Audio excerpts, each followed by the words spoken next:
This is a puzzle. It has a solution, and it's also very different than this puzzle. Genius. Really though, the problem with this one is that once you know the solution, you can solve it in a matter of seconds. It's basically the definition of underwhelming. But not this time. I specifically set out to make this one hard to solve. And of course, hard to solve meant hard to design.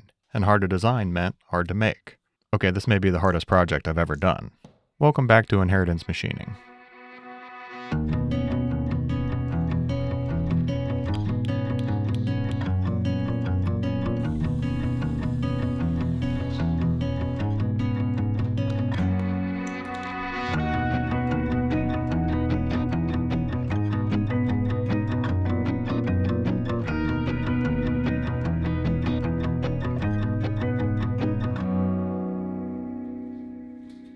Creativity is a binary affair. First you have divergent thinking where you scattershot a bunch of ideas. Then there's convergent thinking where you take all those ideas and point out how stupid they are. You need to do both, but most people are better at one half of this equation than the other, and in my case I'm much more comfortable as a filter. In fact, this is what it looks like when I try a little too hard to be divergent. Yeah, but sometimes you have to dig through dirt to find an acorn. And my acorn here is a ball trapped in a cage. I swear it gets cooler than that. But this does meet the first axiom of puzzle theory, according to me. There has to be a clear objective, and if it's not clear enough what needs to happen here, then don't worry, you'll figure it out eventually. Anyway, I set off to pondering all the ways that the ball could be removed, and once I landed on an idea that excited me the most, I pondered all the ways that I could make that happen. Then repeated this over and over, adding layer upon layer of complexity, basically following the chain of excitement to the point that I started exceeding the bandwidth of my own brain to keep track of all the moving parts.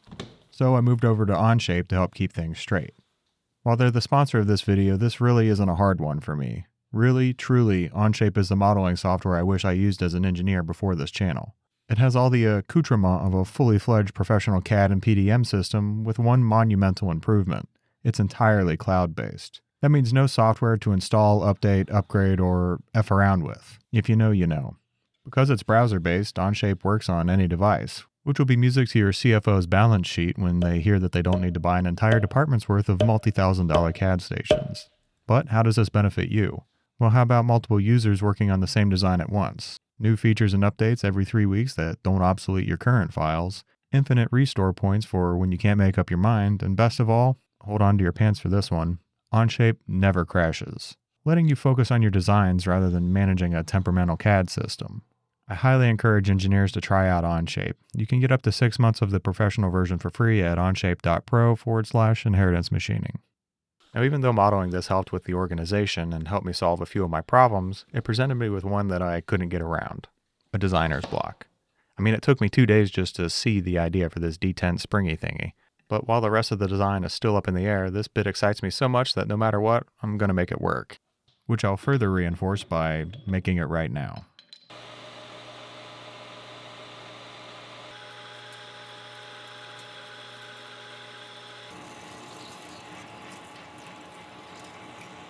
This very well may be the trickiest part I've ever attempted. Not because of the number of features or anything like that. No, it's because of its thinness. The main wall is only 10 thou thin, which I'm sure you can imagine will cause a whole host of problems while machining. But I have an idea for this. I've got the final bore to size, but before finishing the thinning, I need to make this part stronger. So let's make a plug. Oh yeah, I have another lathe. I've been working on this lathe for so long that I almost forgot that it's mostly usable.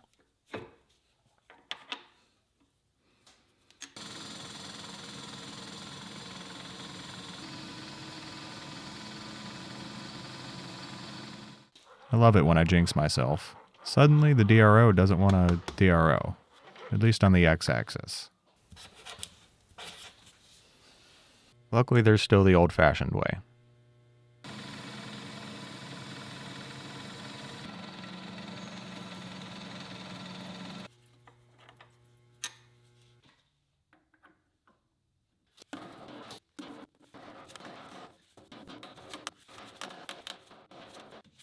Smooth like Sunday morning. Now we can get to the good stuff. Turning down the middle section, then flipping the tool over and cutting everything bass-ackwards because I don't have a right-hand cutter. But the lathe doesn't seem offended.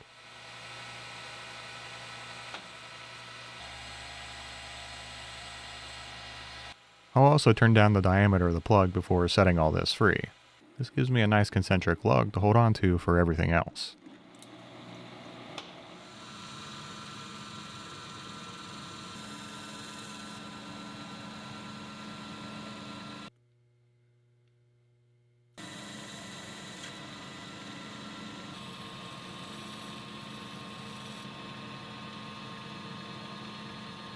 This lugged plug-it is also rugged enough for all the milling operations.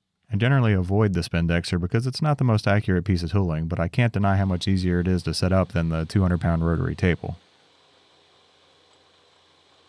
Anyway, I'm doing a bunch of milling here that will just make more sense once I'm finished. But the key takeaway is that I'm cutting towards the aluminum plug rather than away so that the metal is supported. Which brings me to puzzle axiom number 2. A good puzzle should help the solver, but only a little bit. Solving a puzzle is a lot like trying to find a needle in a haystack, and that's only fun with the right size needle. But we don't want it to be too easy either. In this case, I'm relying on some minor detents in the design to lightly nudge the solver in a possible right direction, and that's what this piece is, a detent spring ring. But now to put all that work on the line. Like the name suggests, I need this to behave like a spring, and right now, while hard to believe, this steel is too soft, so I need to heat treat it.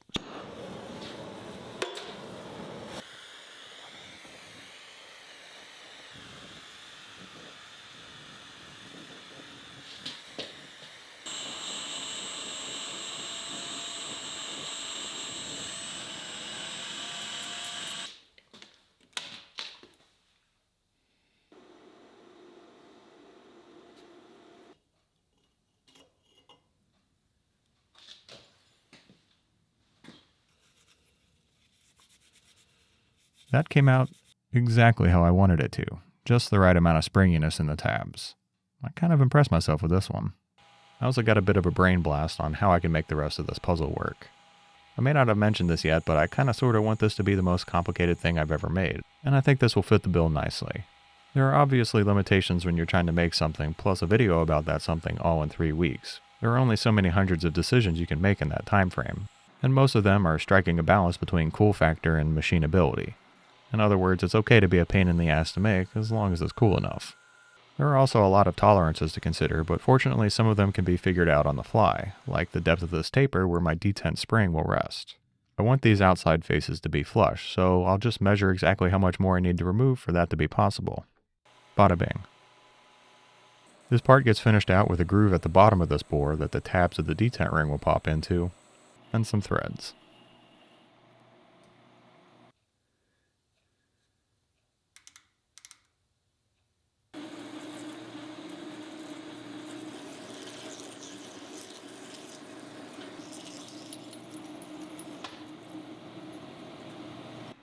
The mating part is pretty similar with a multi-step bore that's basically the negative of the last part, including an internal thread so the two could be screwed together, and I'll spare you the hour it took me to get this just right.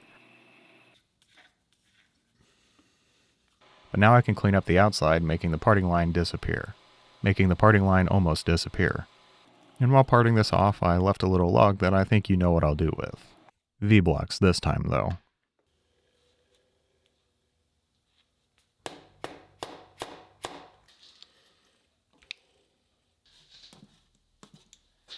Because of my sneaky design, I need to drill the holes for the jail bars while this is assembled. Only trouble is they can't be screwed together too tight, but this causes this problem. Sorry, it was pretty subtle. It moved. This clamp should help though. Now I'm taking a big risk here because at a certain depth I'll effectively be drilling half in one part and half in the other, and I don't really know if that's going to lock these two together somehow, but only one way to find out.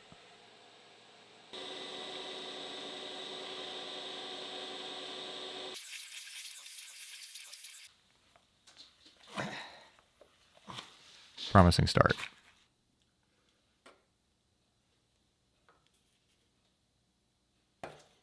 There we go. I got scared there for a minute, but only now that I'm looking at this up close, that finish looks pretty. I can fix this, but there are a few problems. First, I'll have to modify the design just a smidge because I'm going to have to open the bores a bit to clean them up. Second, I've unmounted everything, so I've lost all my coordinates. But it occurred to me that if I pop this on a pin in the spindle and go to one of the original locations of the holes, When I clamp it back down in the vise, it should be recentered, which is fortunately confirmed by checking the coordinates of all the other holes as well. The last problem is more of an opportunity. The only boring head I have small enough for the job isn't going to fit in the spindle. I mean, I could make it work, but then I wouldn't get to do a side project.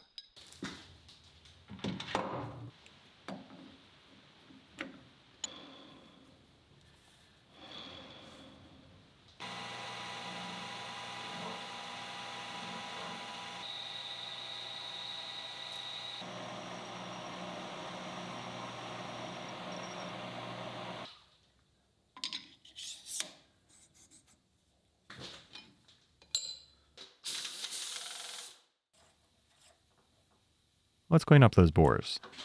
One advantage to engineering on the fly like this is when something comes out not exactly how you want it to, you can just design it away. In this case, what you're probably thinking is a mostly cosmetic issue. I'm actually concerned that with the tolerances I'm trying to hold, the rough finish would have made this puzzle hard to do. I mean, I want it to be hard, but not because I made it poorly. There we go. Though I undershot the depth a little bit. Hopefully that doesn't bite me later. Anyway, more parts to make before finishing this one. The first is a pretty simple plug that has some diameters to set and limit the springiness of the detent ring. And the second is another plug because I didn't like how the first one made me feel. Now I can put this in here for a cleanup pass and to discover two drastically disproportional problems. The smaller being that there wasn't enough friction to keep the central plug turning with everything else. Easy enough to fix with a bit of shim stock to increase the holding pressure. The bigger problem though, that surface finish, scares me. You might have noticed I'm doing this on the smaller lathe. That is, the lathe I made the cross-slide lead screw for. That is, the cross-slide lead screw that is ever so slightly bent despite my best efforts. Maybe you can see how the two are related. I think the bent shaft is wiggling the cross-slide back and forth a bit. And to the only guy in the comments who said this might happen, I'm gonna leave this problem for future Brandon.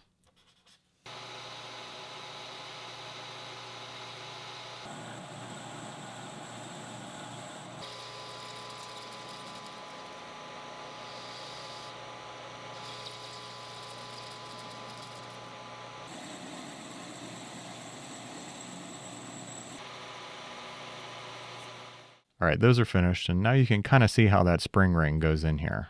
I'm only showing you this now because I stupidly can't get this back out of here. But that's one half of the caps done. The other end is exactly the same, except for everything that isn't, which is everything inside. But there's some turning, some grooving, some threading, some tapping, and then some screwing together of a part I'm sure you can imagine how I made off camera. The legitimate reason for this though is that I want the thread as close to this face as possible. After that, it's another boring part that the first one threads into. No, not the first part. The last part. This one. Now I can finish them up as a pair, bringing me to puzzle axiom number 3. A puzzle should have some amount of trickery and deception built into it. Whether that be false leads that may or may not point you in the right direction, or actual intentional dead ends. But if there is a dead end, you absolutely have to be able to back out of it. This one's more for me than for the solver. If I get this puzzle irreversibly stuck after all this work, I might cry. And I'm one of those ugly criers. Anyway, that's why these are being worked on at the same time. These two halves need to be clocked to one another in a specific way, so before I dismount the bottom half, I'll take advantage of the existing coordinates to mill this tiny little scallop thingy. Then I'll also draw a hole for a tiny hardened pin that will act as a hard stop.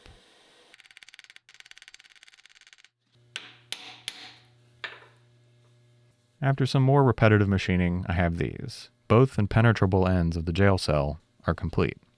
Let's make the bars.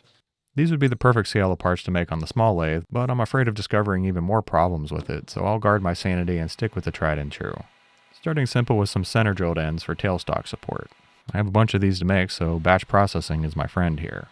Working on either ends of the bars should also save me some time.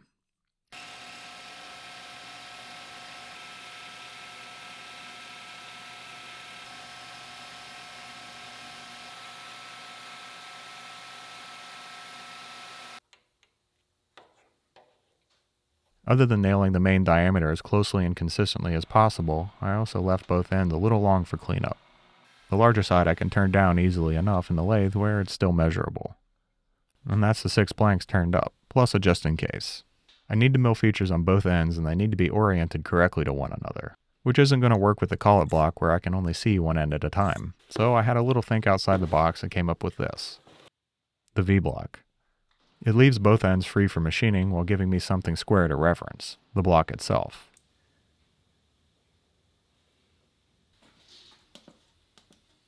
The first steps are milling the center drilled end away and to the correct length, which is now a piece of cake to measure. Then a cross notch. Up next is my signature move, using the boring head for all the wrong reasons. I need to make a series of scallop-like grooves, and this is the best way I can think to do it. So after setting the head to a 1/2 inch radius using the side of the bar as a reference, I can begin the punishment.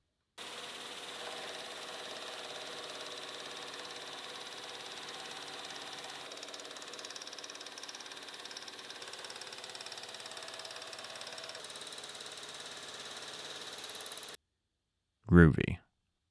After flipping this over, everything I do on this end will line up with what I already did on the other, which is helped even more by the fact that I used the vice stop.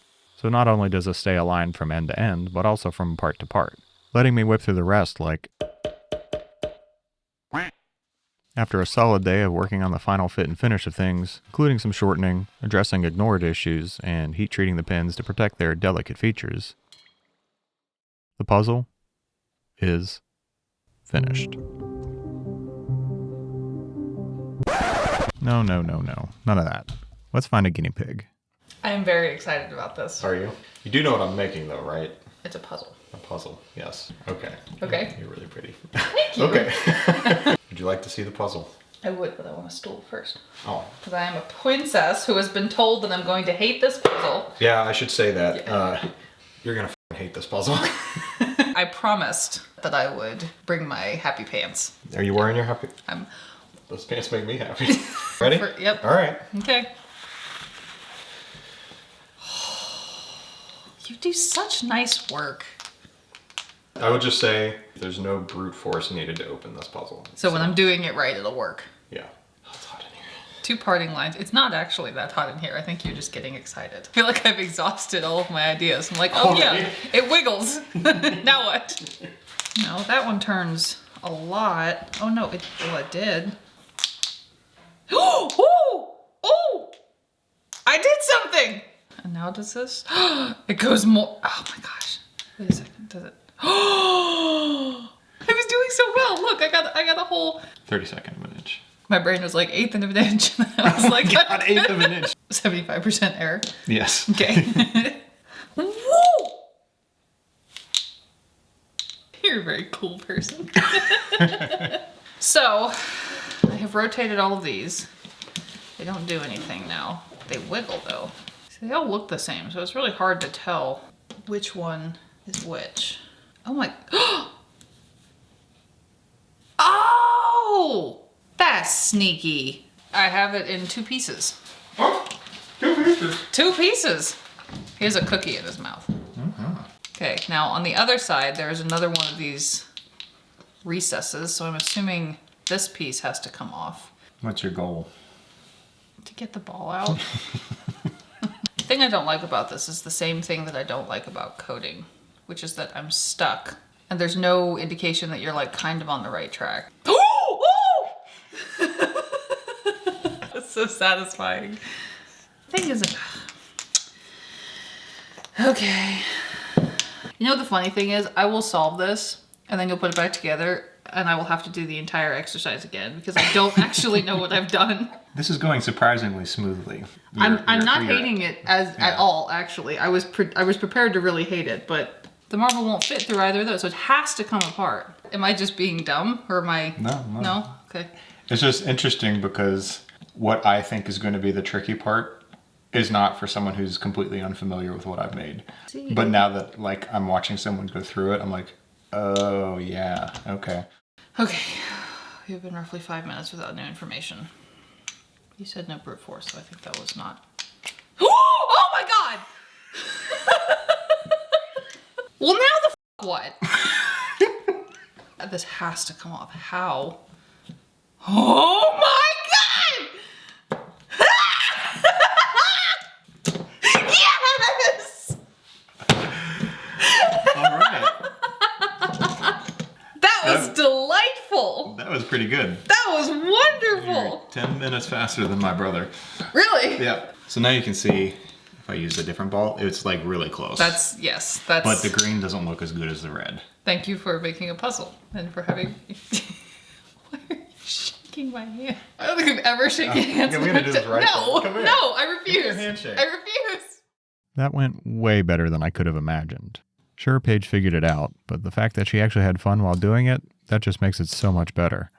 I had a lot of fun too, even though I probably gained a few gray hairs in the process. If you're so masochistically inclined as well, then you can find the drawings for this build on my website. And if it helps sweeten the deal, I double dare you to try it. So, who's next? As always, thanks for watching, and see you next time.